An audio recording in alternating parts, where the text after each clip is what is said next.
بسم اللہ الرحمن الرحیم۔ الصلاۃ والسلام علیکہ یا سیدی یا رسول اللہ وعلی آلک و اصحابک یا سیدی یا خاتم النبیین۔ اعوذ باللہ من الشیطان الرجیم، بسم اللہ الرحمن الرحیم۔ ویل لکل ہمزۃ لمزہ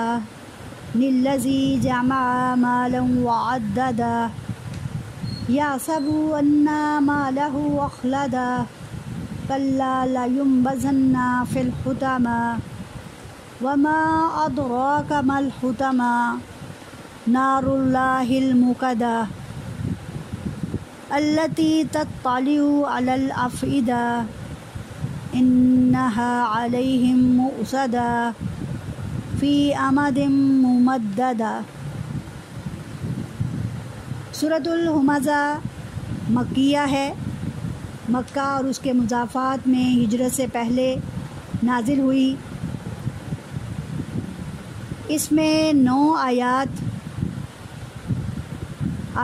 آیات ہیں اور 1 رکوع پر یہ مشتمل ہے۔ لفظی ترجمہ ویل ہلاکت ہے، لیے کلی ہر ایک کے لیے، ہلاکت ہے ہر ایک کے لیے، ہمزۃ جو تان زنی کرے، لمزۃ اور پیٹھ پیچھے برائی کرے، یعنی غیبت۔ الذی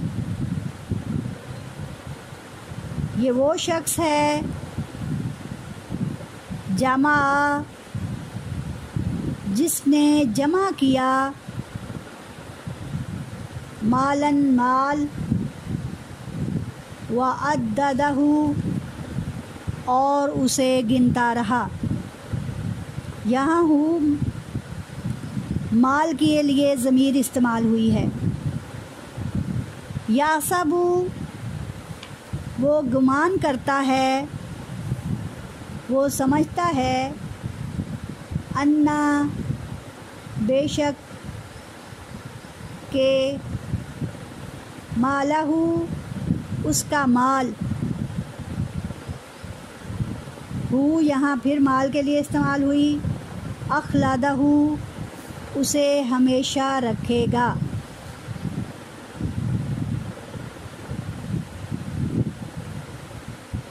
اخلدہ خالدہ سے ہے، ہو یعنی اسے، یعنی اس شخص کے لیے اس کی ضمیر استعمال ہوئی کہ اس کا مال اسے دنیا میں ہمیشہ رکھے گا۔ کلا ہرگز نہیں، لا ینبذن لا ضرور، ینبذن وہ پھینکا جائے گا، فی الحطمہ توڑ دینے والی، روند دینے والی آگ میں۔ ہرگز نہیں، ضرور وہ روندنے والی آگ میں پھینکا جائے گا۔ وما اور کیا، ادراکا اور تجھے کیا معلوم، مل حطمہ ماں کیا ہے، الحطمہ توڑ دینے والی، روندنے والی، اور تجھے کیا معلوم کہ وہ روندنے والی کیا ہے۔ نار اللہ آگ ہے اللہ کی، الموقدہ جو بھڑک رہی ہے یا سلگ رہی ہے، التی وہ آگ وہ ہے، تطلع جو چڑھ جائے گی، علی الافئدہ علی پر، الافئدہ دلوں تک، جو دلوں پر چڑھ جائے گی۔ انہا بے شک وہ، علیہم یعنی وہ سے مراد ہے آگ، بریکٹ میں لکھیے انا ہا بے شک وہ، علیہم ان پر، مؤصدۃ مؤصدہ بند کر دی جائے گی، فی میں آمادن ستونوں میں، ممددتن لمبے لمبے،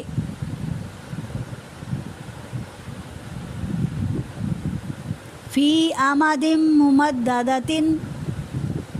لمبے لمبے ستونوں میں۔ بامحاورہ ترجمہ دیکھیے، ہلاکت ہے ان لوگوں کے لیے، ہر ان لوگوں کے لیے جو منہ پر کسی کی برائی کرتے ہیں، طعنہ دیتے ہیں اور پیٹھ پیچھے برائی کرتے ہیں۔ ان میں سے ہر شخص وہ ہے جو مال کو جمع کرتا ہے اور اسے گن گن کر رکھ رہا ہے یا اسے گن گن کر رکھتا ہے۔ کیا وہ یہ سمجھتا ہے کہ اس کا مال اسے دنیا میں ہمیشہ رکھے گا؟ ہرگز نہیں، ضرور وہ روندنے والی میں پھینکا جائے گا۔ اور تجھے کیا معلوم کہ وہ روندنے والی کیا ہے؟ اللہ کی آگ ہے جو بھڑک رہی ہے، وہ جو دلوں پر چڑھ جائے گی، بے شک وہ ان پر بند کر دی جائے گی لمبے لمبے ستونوں میں۔ سورۃ الہمزہ کی وجہ تسمیہ تفسیر عرفان القرآن میں کچھ یوں بیان ہوئی ہے کہ یہ آیتیں ان کفار کے حق میں نازل ہوئی ہیں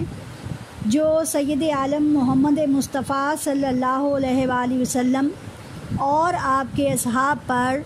زبان طعن کھولتے تھے، یعنی کہ آپ صلی اللہ علیہ وآلہ وسلم کی ذات اور آپ صلی اللہ علیہ وآلہ وسلم کے اصحاب کی ذات پر طعن زنی کرتے تھے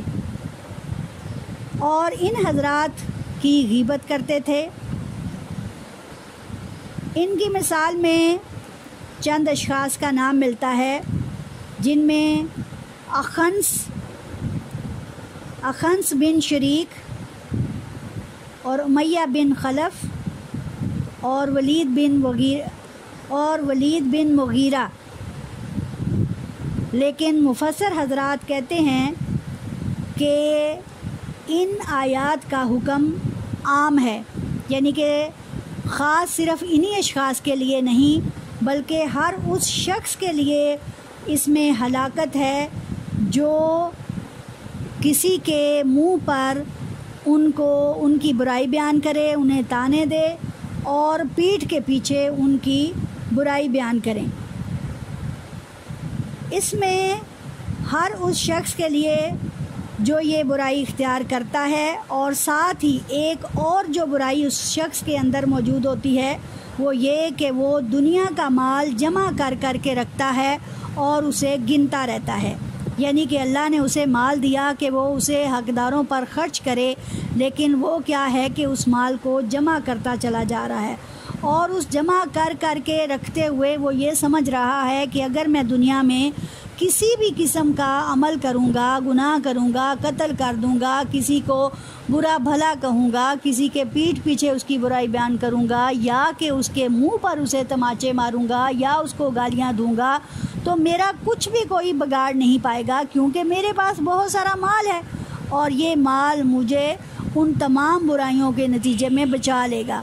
ہرگز نہیں، ایسا شخص سمجھنے والا کبھی یہ مت سمجھے کہ اس کا مال اسے اس دنیا میں ہمیشہ رکھے گا۔ وہ تو مال میں مست ہے، وہ تو یہ چاہتا ہے کہ اس کا مال اسے دنیا میں بھی اسی طرح بچا لے گا اور آخرت میں بھی، کیونکہ ایسے شخص جو ایسے گناہ کرتے ہیں یقیناً یہ سوچے بیٹھے ہیں کہ ان کے گناہ انہیں ہمیشہ جو ہیں ہمیشہ نہیں رکھیں گے، وہ گناہ ان کے مٹ جائیں گے۔ کیا ہے کہ وہ مال خرچ کریں گے تو جو گناہ ہے ان کا مٹ جائے گا، اور ایسے لوگ آخرت کا انکار تو پہلے ہی کر چکے ہیں۔ لیکن اللہ تعالیٰ بتاتا ہے کہ ایسے لوگوں کو ان کا مال ہرگز نہ بچا پائے گا۔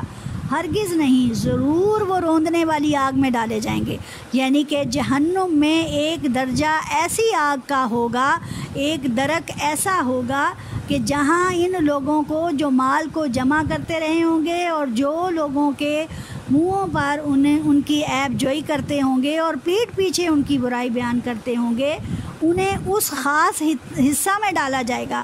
جہاں آگ ان کی ہڈیوں کو اور پسلیوں کو توڑ کر رکھ دے گی اور ان کے جسموں کو توڑ کر چورا کر دے گی۔ اور پھر صرف ایسا ہی نہیں بلکہ وہ آگ انہیں مزید تکلیف پہنچائے گی۔ اور یہاں نبی کریم صلی اللہ علیہ وآلہ وسلم کو مخاطب کر کے فرمایا جا رہا ہے کہ اے محمد صلی اللہ علیہ وآلہ وسلم، کیا آپ اس روندنے والی آگ کو جانتے ہیں؟ یقیناً ان لوگوں کو بھی بتا دیں اور آپ بھی جان لیں، اور آپ تو یقیناً جانتے ہیں لیکن ان لوگوں کو کھول کر بتا دیں کہ یہ آگ وہ ہے جو اللہ تعالیٰ نے سلگھا رکھی ہے۔ یہ آگ بندوں کی آگ، سلگھائی ہوئی آگ نہیں ہے کہ جس میں سے کوئی جب چاہے گا تو نکال لے گا۔ ہاں، ایک ذات ہے جو آگ میں سے نکال سکتی ہے، اور ہمارے پاس اس کی مثال موجود ہے کہ دنیا میں حضرت ابراہیم علیہ السلام کو جلانے کے لیے آگ کا ایک بہت بڑا الاؤ جلایا گیا، لیکن اللہ تعالیٰ نے اس میں حضرت ابراہیم علیہ السلام کو رکھا۔ 40 راتوں کا ذکر ملتا ہے اور 40 دنوں کا ذکر ملتا ہے کہ جس میں آپ کو رکھا گیا، لیکن اللہ نے آگ کو سلامتی والا اور ٹھنڈا بنا دیا، یعنی کہ جس سے نبی حضرت ابراہیم علیہ السلام کی ذات کو ہلکا بھر ایک قطرہ بھی ان کو اس سے نقصان نہ پہنچا، بلکہ حضرت ابراہیم علیہ السلام فرماتے ہیں کہ مجھے اس آگ سے جب نکالا گیا تو میرے لیے اس سے بڑھ کر سکون دینے والی راتیں اور دن نہ تھے جو میں نے اس کے اندر گزارے۔ یعنی کہ اللہ جب چاہے تو اس آگ کی اصل کو کاٹ کر رکھ دے، اس آگ کا جو کام ہے اس کو ختم کر کے رکھ دے، تو اللہ تعالیٰ نے اس آگ کو پھولوں جیسی بنا دیا اور ٹھنڈی بنا دیا۔ لیکن یہ لوگ جو کہ لوگوں کی برائی بیان کرتے ہیں اور مال کو جمع کر کے رکھتے ہیں، یہ وہ لوگ ہیں کہ ان کو آگ میں ڈالا جائے گا، اور اللہ کا حکم ہے کہ ایسی آگ میں ڈالا جائے گا جو ہر وقت سلگتی رہے گی، جو ہر وقت بھڑکتی رہے گی، اور وہ آگ وہ ہے جو ان کے دلوں پر بھی چڑھ جائے گی۔ اب دیکھیں کہ دنیا میں جو آگ سلگتی ہے، اگر کوئی شخص اس کے حادثے کا شکار ہو جائے تو وہ آگ اس کے جسم کے مختلف حصوں کو جلا کر رکھ دیتی ہے، لیکن جب تک کہ وہ دل تک نہیں پہنچتی اس وقت تک وہ زندہ رہتا ہے۔ لیکن اگر اس کی آگ اس کے دل کو پہنچ جائے تو اس کی موت اس سے پہلے ہی واقع ہو جاتی ہے۔ لیکن یہاں کیا ہے کہ ایسے لوگوں کو جب حطامہ میں یعنی کہ بھڑکتی ہوئی آگ میں ڈالا جائے گا اور جو توڑنے والی آگ ہوگی اس میں ڈالا جائے گا تو وہ ان کے دلوں تک پہنچ جائے گی، لیکن وہ چاہ کر بھی اس آگ میں مر نہ پائیں گے، یعنی انہیں موت نہ آئے گی۔ موت کے قریب ہوں گے کہ وہ دوبارہ سے زندہ کر لیے جائیں گے اور وہ اس میں ہمیشہ کے لیے ڈالے جائیں گے۔ اور وہ آگ کیسی آگ ہوگی کہ وہ انہیں ہر طرف سے ان پر بند کر دی جائے گی۔ مفسر حضرات اس میں لکھتے ہیں کہ وہ آگ جو ہے لوہے کے میخ جو ہیں وہ اس آگ میں میخیں گاڑ دی جائیں گی اور وہ بھی سلگیں گی، اور وہ لمبے لمبے ستونوں کے اندر ان کو بند کر دیا جائے گا، یعنی کہ اگر اس میں کوئی دروازہ بھی ہوگا تو ایسے لوگوں کو ڈال کر اس کو اوپر سے بند کر دیا جائے گا، اور پھر وہ انہی لمبے لمبے ستونوں کے اندر ڈال دیے جائیں گے اور وہ اس میں سلگتے رہیں گے، اس میں مرتے رہیں گے اور اس آگ کا وہ ایندھن بنتے رہیں گے، لیکن وہ ان ستونوں سے باہر نہ نکل پائیں گے۔ اب دیکھیں کہ اگر ہم خدا نہ خواستہ کسی آگ کا یا ہلکا سا ہمیں اس کا اشارہ بھی ہو، فوراً ہم ہاتھ کھینچ لیتے ہیں یا فوراً ہم وہاں سے بھاگتے ہیں، اور اس بھاگنے میں یا پھر ہم کوئی بھی ایسا ذریعہ اختیار کرتے ہیں کہ یہ آگ مزید نہ بھڑکے، اس پر موٹا کپڑا ڈالتے ہیں، ریت ڈالتے ہیں، مٹی ڈالتے ہیں یا پانی ڈال کر اسے بند کرنے کی کوشش کرتے ہیں، لیکن ان کے لیے اس میں کیسی ہلاکت ہے کہ وہ اس میں سے نکل بھی نہ پائیں گے، اور ہر طرح کا دروازہ ان پر بند کر دیا جائے گا، اور وہ ان ستونوں کے اندر ہی جلتے رہیں گے، سلگتے رہیں گے، اور اس بھانبڑ کے اندر وہ بلتے رہیں گے، لیکن انہیں وہاں سے نکالنے والا کوئی نہ ہوگا۔ اب دیکھیں کہ کیسی آگ کی شکل اور اس کی آپ کے سامنے امیجن کرایا جا رہا ہے کہ ایسی آگ جو دلوں کو چڑھ جائے گی، اور ایسی آگ جو بند کر دی جائے گی، اور ایسی آگ جو ستونوں کے اندر جل رہی ہوگی، اور وہاں سے انہیں نکالنے والا کوئی نہ ہوگا۔ تو آپ دیکھیے کہ یہ وہ عوامل ہیں کہ جن کے کرنے سے ہمیں دنیا میں ہی منع کیا جا رہا ہے۔ اگر ہم سے ایسی غلطی، ایسی کوتاہی ہو بھی جائے تو ہمیں دنیا ہی میں کہا جا رہا ہے کہ اگر تم لوگوں کے عیب ان کے منہوں پر بیان کرتے رہے ہو یا پیٹھ پیچھے ان کے عیب بیان کرتے رہے ہو، آگے چل کے میں انشاءاللہ آپ کو اس کے بارے میں مزید احادیث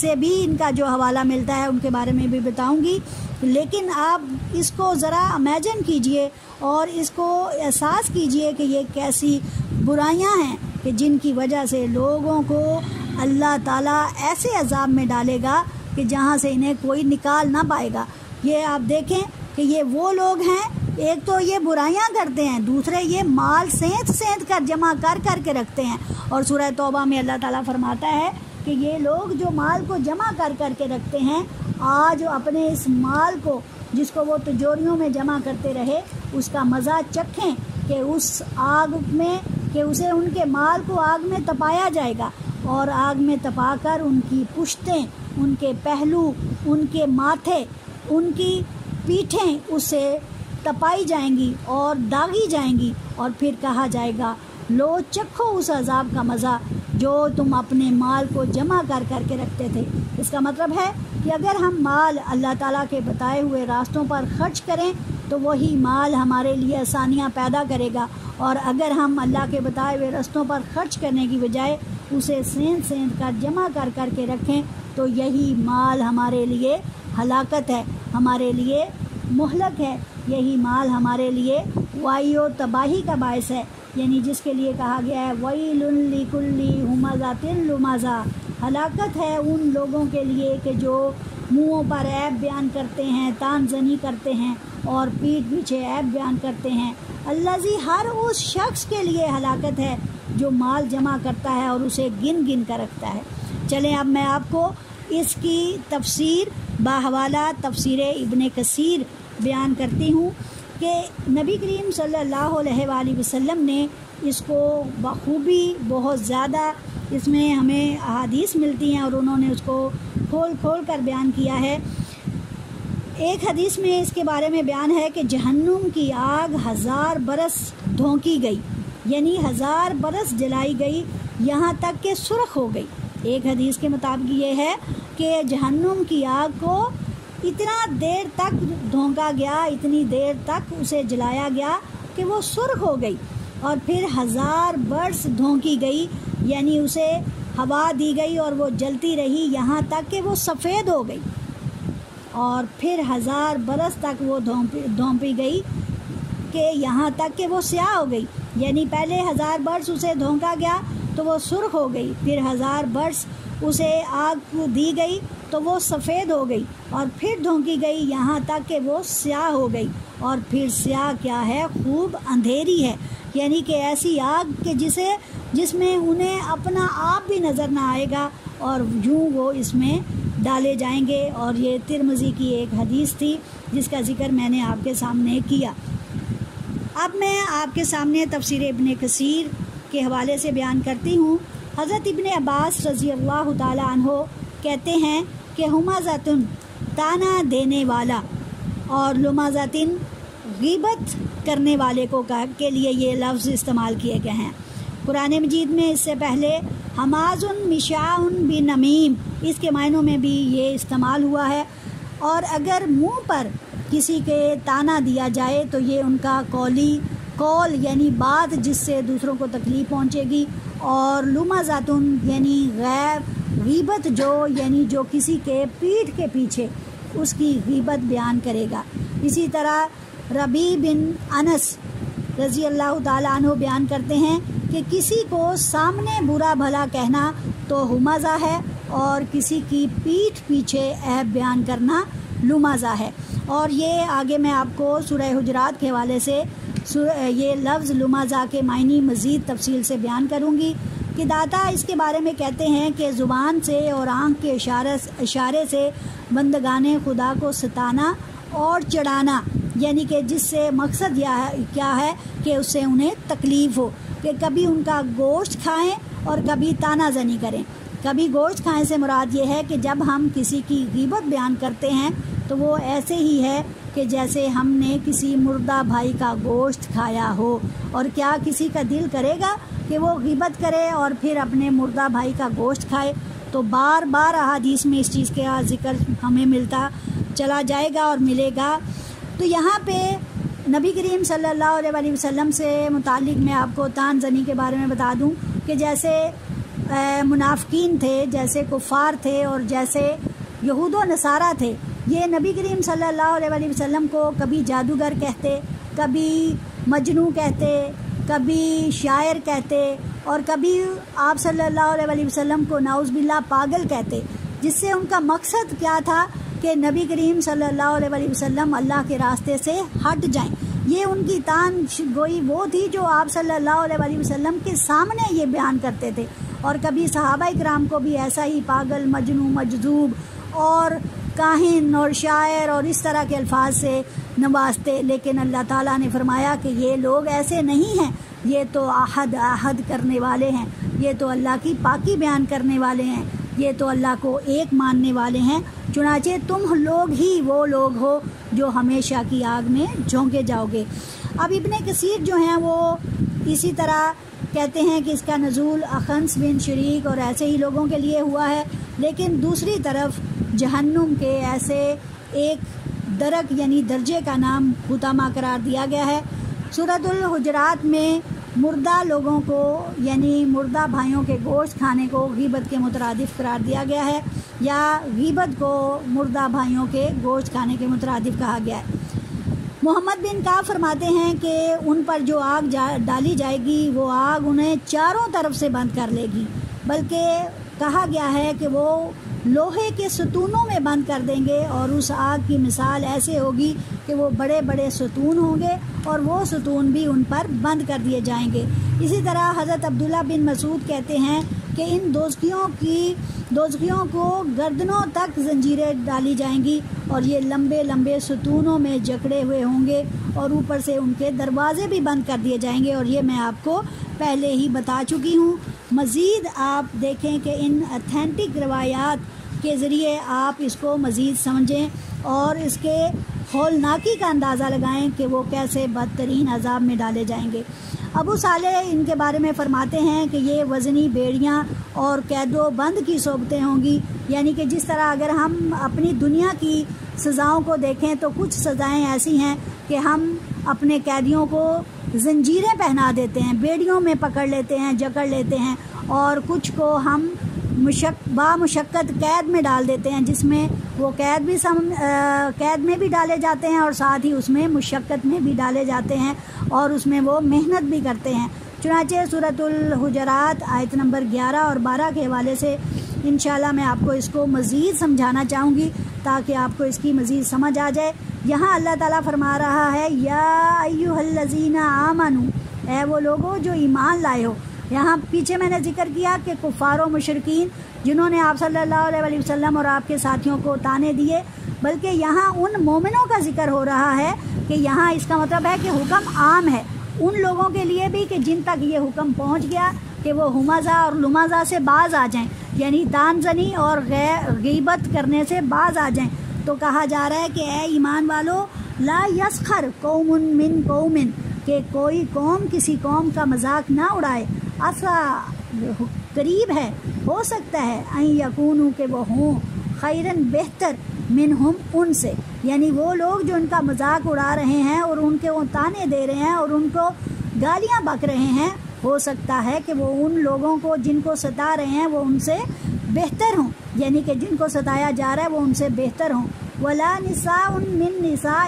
اور نہ ہی عورتوں کا تمسخر اڑائیں۔ اور آپ لوگ یہ بات جان جائیں کہ یقیناً عورتیں تعداد میں زیادہ ہیں جو ایک دوسرے کے لیے پھبتیاں کستی ہیں، جو تمسخر اڑاتی ہیں، جو تانے اور مینے دیتی ہیں، جبکہ مردوں کی تعداد اس کی نسبت کم ہے۔ چنانچہ کہا جا رہا ہے کہ ہو سکتا ہے یہ جو عورتیں ایک دوسرے کو ستا رہی ہیں، عیب جوئی کر رہی ہیں، یہ جن کو ستا رہی ہیں وہ ان سے بہتر ہوں۔ وَلَا تَلْمِزُوا أَنفُسَكُمْ، اب یہاں دیکھیں کہ لمزہ کا لفظ یہاں تلمزو اور یہ کہ نہ عیب لگاؤ انفسکم آپس میں ایک دوسرے کو، ولا تنابزوا اور نہ ہی چڑھاؤ بالالقابی برے ناموں سے، کہ یہ جو تم آپس میں ایک دوسرے کے برے برے نام رکھ لیتے ہو، کبھی ہم کسی میں عیب ہو تو اسے لنگڑا، لولا، اندھا، کانا، اس طرح کی باتیں کرنا شروع کر دیتے ہیں، یا وہ اس کا رنگ کالا ہے تو اسے کالو، اور اگر اس کا قد چھوٹا ہے تو اسے بونا، یا اس طرح کے ٹھنگنا، اس طرح کے الفاظ کا استعمال کرتے ہیں، اگرچہ ان میں تو ابھی آپ دیکھیں کہ اس کا عیب ان کے اندر موجود ہے، اس کے باوجود انہیں ان کے عیب کا احساس دلانے کی ضرورت نہیں، اس سے منع کیا جا رہا ہے۔ لیکن یہاں کیا کر رہے ہیں کہ ہم تو لوگوں کے نام بھی بگاڑ رہے ہیں اور انہیں مختلف ناموں سے پکارتے ہیں، گاما، بھجا، شیدہ، فلاں فلاں، یعنی کہ ایسے نام کہ کتنے خوبصورت نام ہیں، اور ہم ان کو، یعنی غلام محمد ہے تو اسے گاما کہا جا رہا ہے، کتنی برائی کے نام ہیں۔ تو ایسے نام بھی مت بگاڑو، اور ایسے کہ جس سے کسی کو تکلیف ہو۔ بیسل اسم الفسوق، بے شک برے نام رکھنا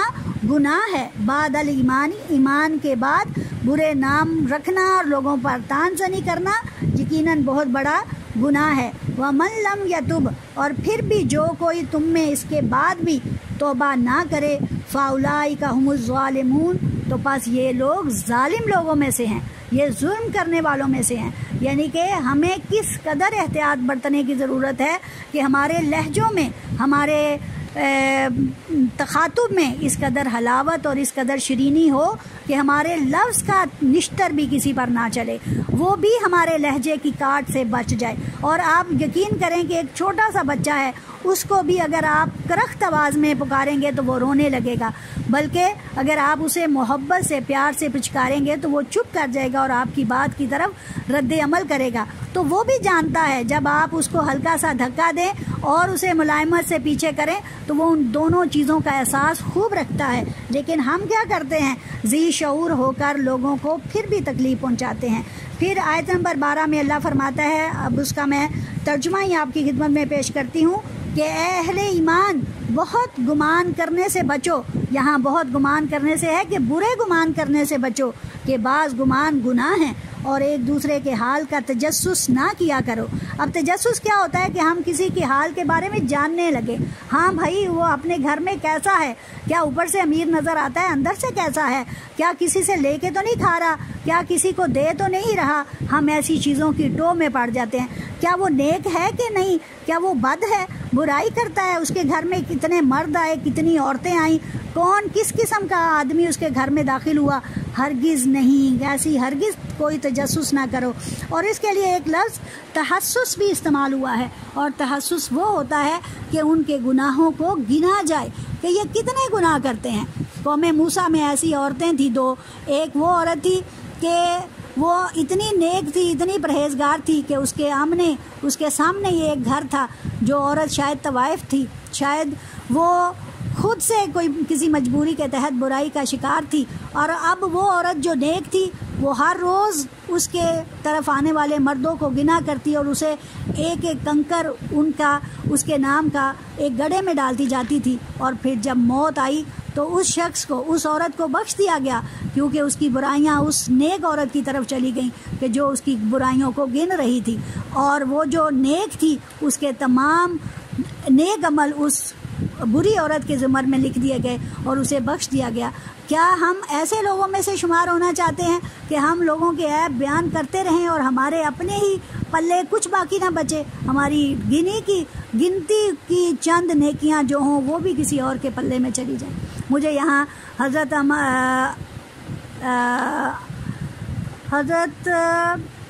بس امام وہ کیا ہے، حضرت حسن بصری رضی اللہ، حضرت حسن بصری رحمۃ اللہ علیہ کی ایک بات یاد آ رہی ہے کہ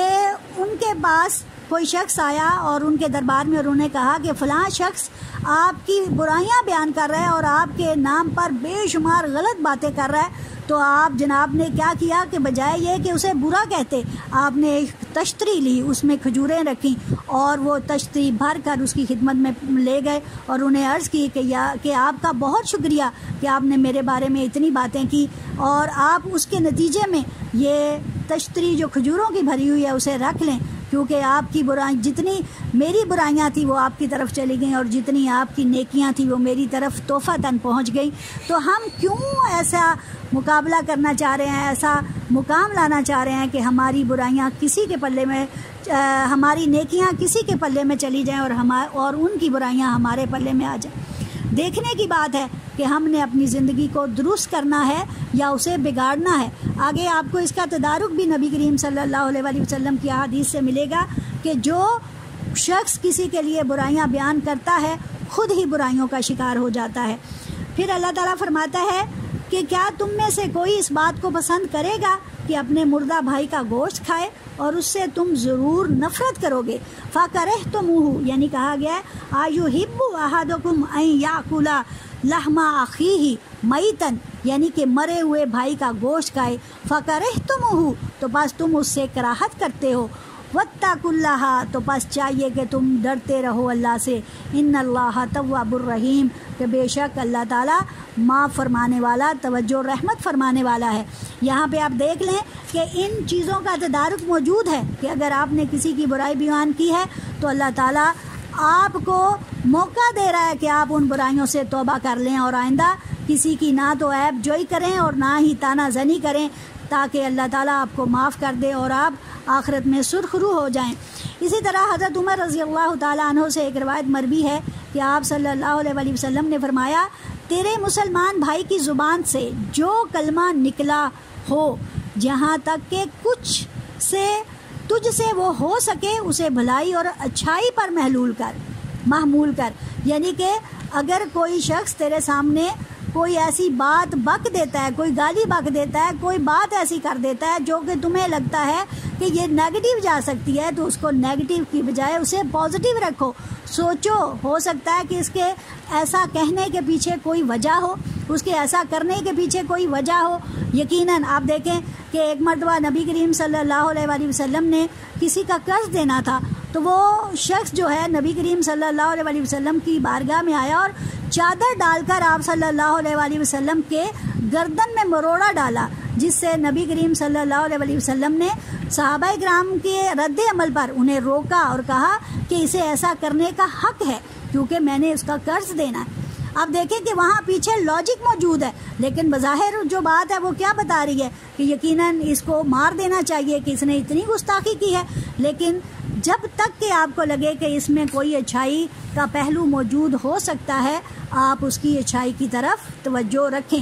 اسی طرح ابن ماجہ میں ایک حدیث ملتی ہے کہ نبی کریم صلی اللہ علیہ وسلم نے طواف کعبہ کرتے ہوئے فرمایا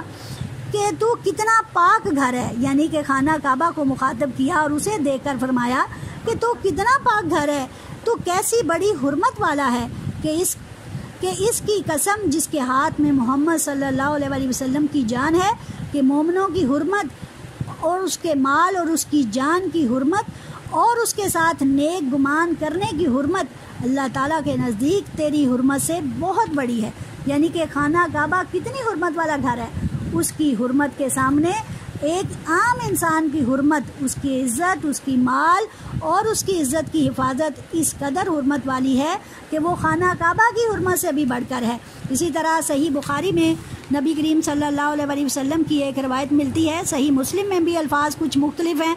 یہاں پہ 7 باتیں ہیں جن کا نبی کریم صلی اللہ علیہ وسلم فرماتے ہیں کہ ان سے بچو. نمبر 1 بدگمانی سے بچو. نمبر 2 گمان سب سے بڑی جھوٹی بات ہے, یعنی کہ جب ہم کسی پر بدگمانی لگاتے ہیں اور کوئی بات اس پر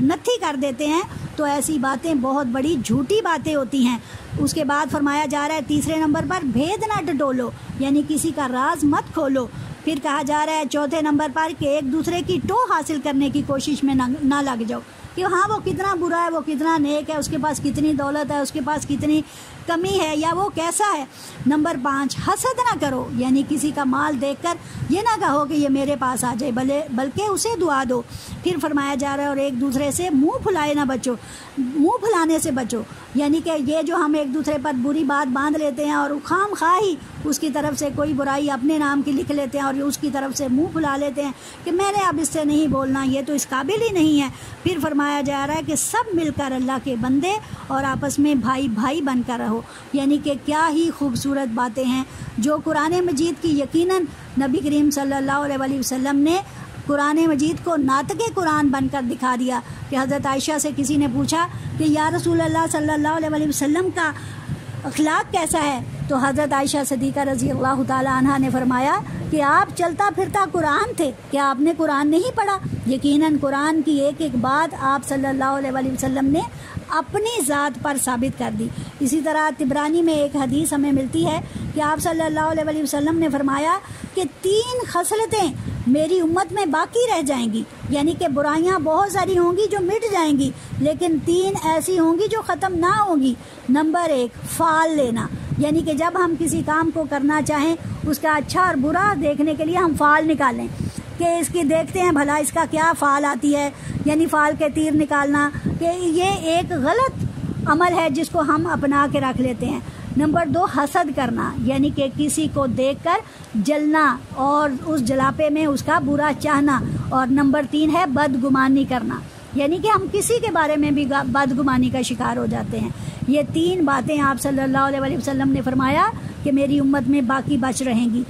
ایک شخص نے رسول صلی اللہ علیہ وسلم سے پوچھا تو پھر یا رسول اللہ صلی اللہ علیہ وسلم اس کا کوئی تدارک بھی ہے، یعنی کہ اس کا کوئی توڑ بھی ہے، اس کو کیسے روکا جا سکتا ہے؟ تو آپ صلی اللہ علیہ وسلم نے فرمایا ہاں، جب کوئی حسد کرے تو استغفار کر لے، یعنی کہ توبہ مانگ لے۔ اگر اس نے ایسا عمل کر بھی لیا، جب گمان پیدا ہو تو اسے چھوڑ دے، یعنی کہ کسی کے بارے میں برا گمان ہے تو اسے چھوڑ دے، اس پر یقین نہ کرے۔ یعنی کہ کوئی لاکھ آپ کو آ کر یہ کہتا رہے کہ فلاں نے آپ کے بارے میں یہ کہا وہ کہا، تو آپ اس وقت تک اس کی بات پر یقین نہ کریں جب تک کہ وہ آپ کے منہ پر نہ کہہ دے، اور اگر منہ پر بھی کہہ دیا تو یہ دیکھے کہ اس نے کس وجہ سے ایسا کہا، پھر بھی وہاں پہ غصے سے کام نہ لے بلکہ انتہائی سنجیدہ اور متین ہو کر اس کی اس حرکت کو درگزر کر دے۔ پھر فرمایا کہ جب گمان پیدا ہو تو اسے چھوڑ دے اور یقین نہ کر، اور جب شگون لے، یعنی کہ جب کسی بات کی فال نکالے تو خواہ وہ نیک نکلے یا بد، یعنی کہ اب اس میں تیر ہمارا نیکی کی طرف گیا ہے یا برائی کی طرف گیا ہے، تو اپنے کام سے نہ رک، یعنی کہ اپنا کام جو تم کر رہے ہو وہ کرتے جاؤ، اسے پورا کر لو، اسے روکنے کی ضرورت نہیں، کیونکہ اگر کوئی برائی پیش آئے گی یا تم سے برا عمل ہوگا تو یہ بھی اللہ کی طرف سے ایک آزمائش ہے، اور اگر اچھائی آ جائے گی تو یہ بھی اللہ تعالیٰ کی ایک نعمت ہے۔ اس لیے تقدیر کے اچھے اور برے ہونے پر بھی اسی بات پر ہمارے ایمان کا ایک چھٹا پہلو یہی ہے کہ ہم تقدیر کے اچھے اور برے ہونے پر بھی عمل کریں کہ یہ اللہ کی طرف سے ہے، یہ کسی بندے کی طرف سے نہیں ہے۔ اور اگر بندے برا کریں گے تو یقیناً وہ برا اس دنیا میں بھی لیں گے اور آخرت میں بھی جہنم کا ایندھن بنیں گے اور وہ حطمہ میں ڈالے جائیں گے۔ پھر آخر میں نے آپ کو صرف حجۃ الوداع کے موقع پر آپ صلی اللہ علیہ وسلم نے کیا فرمایا تھا کہ تمہارے خون، تمہارے مال اور آبرو تم پر ایسے ہی حرام ہیں، یعنی ایسے ہی حرمت والے ہیں، جس طرح دیکھیں کہ جیسی حرمت تمہارے اس دن کی، یعنی کہ جس دن نبی کریم صلی اللہ علیہ وسلم نے حج فرمایا، یعنی کہ 9 اور 10 ذوالحج کی، تمہارے اس مہینے کی یعنی کہ ذوالحجہ کی، یعنی کہ وہ بھی حرمت والا مہینہ ہے، اور تمہارے اس شہر میں، اور مکہ چونکہ آپ کو پتہ ہی ہے کہ اللہ تعالیٰ کا حرمت والا شہر ہے، اس دن، اس مہینے اور اس شہر کی حرمت جس طرح واقعی سب پر ثابت ہے، اسی طرح تمہارے لیے تمہارے بھائی کا خون، مال اور آبرو اسی طرح حرمت والی ہونی چاہیے، یعنی کہ تمہارے ہاتھ اور زبان کی تشنیع سے کوئی دوسرا مجروح نہ ہو، یعنی کوئی دوسرا زخمی نہ ہو، بلکہ تمہاری زبان کی حلاوت سے کوئی تمہارے قریب ہی آئے، تمہارے قریب ہی بیٹھنا چاہے۔ ایسے مت ہو جاؤ کہ لوگ تمہارے بیٹھنے پر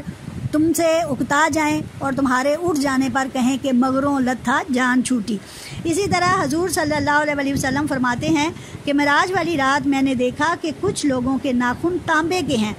جن سے وہ اپنے چہرے اور سینے نوچ رہے ہیں۔ میں نے پوچھا کہ جبرائیل علیہ السلام یہ کون لوگ ہیں؟ فرمایا یہ وہ ہیں جو لوگوں کے گوشت کھاتے ہیں، یعنی کہ یہ غیبت کرنے والے لوگ ہیں اور ان کی عزتیں لوٹتے تھے۔ عزتیں لوٹتے سے مراد ہے کہ غیبت کر کے انہیں جگہ جگہ بے عزت کرتے تھے، کبھی ان کے منہوں پر ان کی بے عزتی کر رہے ہیں تو کبھی پیٹھ پیچھے ان کی بے عزتی کرتے ہیں۔ چنانچہ ایسے لوگ جو دوسروں کے لیے شکایتی ہوتے ہیں، دوسروں کی غیبت بیان کرتے ہیں، ایسے لوگ اللہ کی طرف سے ضرور آگ میں جھونکے جائیں گے۔ ایک اور روایت میں کہا جا رہا ہے کہ فرشتے جو ہیں ان کے پہلوؤں سے گوشت کاٹتے ہیں اور پھر انہیں کھانے پر مجبور کرتے ہیں اور وہ اسے چبا رہے ہیں۔ تو نبی کریم صلی اللہ علیہ وسلم نے حضرت جبرائیل سے پوچھا کہ یہ کون لوگ تھے؟ تو حضرت جبرائیل علیہ السلام نے بتایا کہ جو طعنہ زن تھے، یعنی لوگوں پر طعنے کستے تھے، غیبت گو تھے اور چغل خور تھے۔ اللہ تعالی ہمیں ان تمام برائیوں سے بچائے اور قرآن مجید کو صحیح معنوں میں سمجھنے اور اس پر عمل کرنے کی توفیق عطا فرمائے۔ وآخر دعوانا الحمدللہ رب العالمین۔